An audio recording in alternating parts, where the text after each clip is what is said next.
Hey guys, welcome to How to Solution, and in this video I'm going to show you guys how you can fix your Valorant stuck on 45% or whatever, and it legit says your download speed is just 0.1 KB per second. So all you need to do is make sure at first your internet is stable.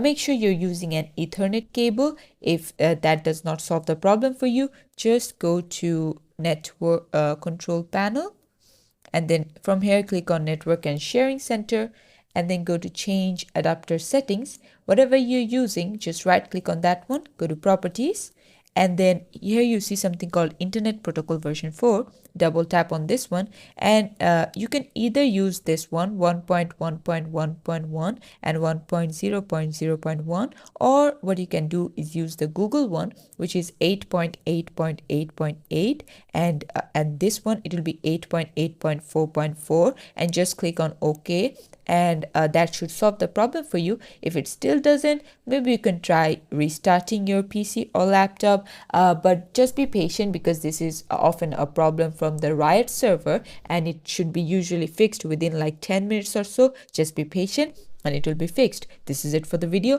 Thanks for watching. Please leave a like and subscribe for more tutorials like this, and until then, take care.